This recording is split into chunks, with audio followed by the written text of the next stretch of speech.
Hello, artificial ইন্টেলিজেন্সের একটা দারুণ ইন্টারেস্টিং জগতে আপনাদের সবাইকে স্বাগত।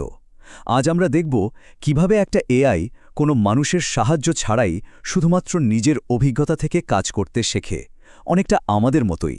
চলুন এই এআই এজেন্টের শেখার জার্নিটা কাজ থেকে দেখা যাক। একবার ভেবে দেখুন তো, কোনো লম্বা চওড়া কোডিং বা নির্দিষ্ট নিয়মকানুন ছাড়াই একটা মেশিন কিভাবে দাবা খেলার মতো জটিল বিষয়ে একজন গ্র্যান্ডমাস্টারকে হারিয়ে দিচ্ছে। বা ধরুন একটা রোবট নিজে থেকেই হোঁচট খেতে খেতে হাঁটতে শিখে যাচ্ছে। কিভাবে সম্ভব এটা? এটাই হলো আমাদের আজকের আলোচনার মূল প্রশ্ন। আসলে এর উত্তরটা কিন্তু আমাদের সবার খুব চেনা।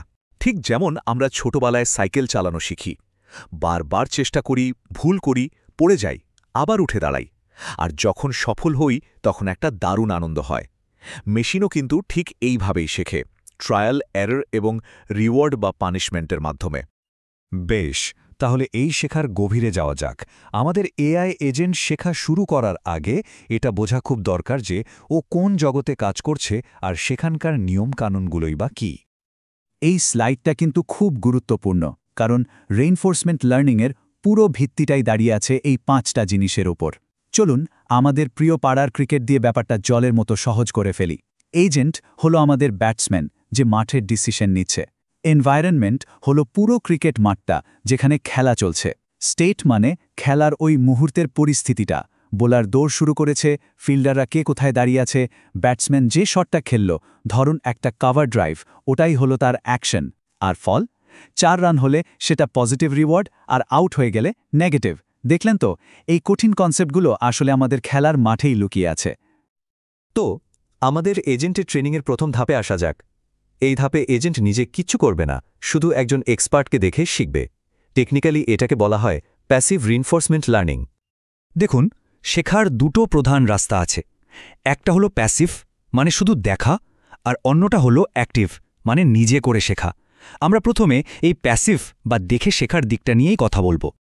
প্যাসিভ লার্নিংয়ে এজেন্ট অনেকটা একজন স্পোর্টস অ্যানালিস্টের মতো। ও নিজে মাঠে নামে না, ও শুধু একজন এক্সপার্ট খেলোয়াড়ের খেলা দেখে, তার স্ট্র্যাটেজি বা পলিসি অ্যানালাইজ করে। ওর কাজ হলো বোঝা যে কোন পরিস্থিতিতে কোন চালটা কতটা ভালো বা খারাপ হতে পারে। ব্যাপারটা ঠিক এরকম, ধরুন আপনি বিরাট কোহলির প্রত্যেকটা ম্যাচের ভিডিও দেখছেন। কোন বোলারের বিরুদ্ধে তিনি কী শট খেলেন, কোন পরিস্থিতিতে অ্যাটাক করেন, সবটা বিশ্লেষণ করে তার খেলার ধরনটা বোঝার চেষ্টা করছেন, কিন্তু নিজে কোনোদিনও ব্যাট হাতে মাঠে নামেননি।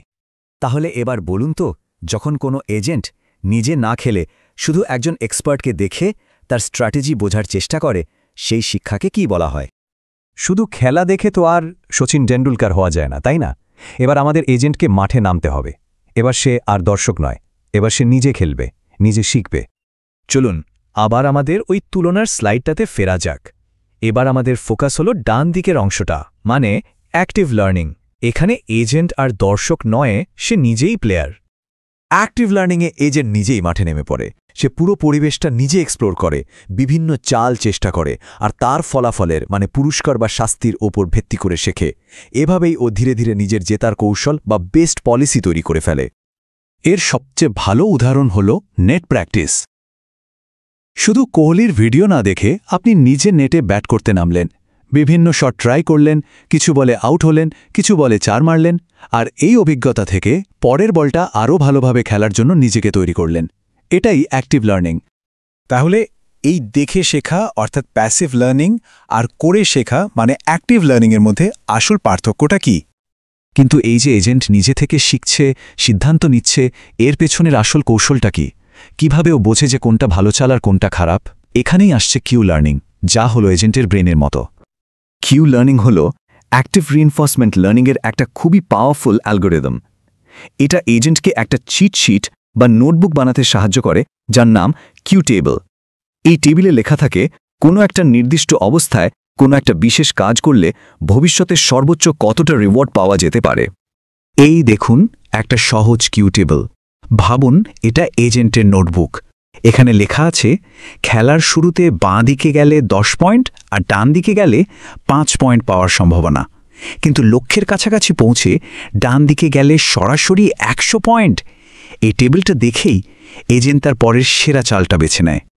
এজেন্ট এই টেবিলের ভ্যালুগুলো একটা সহজ নিয়ম মেনে আপডেট করতে থাকে।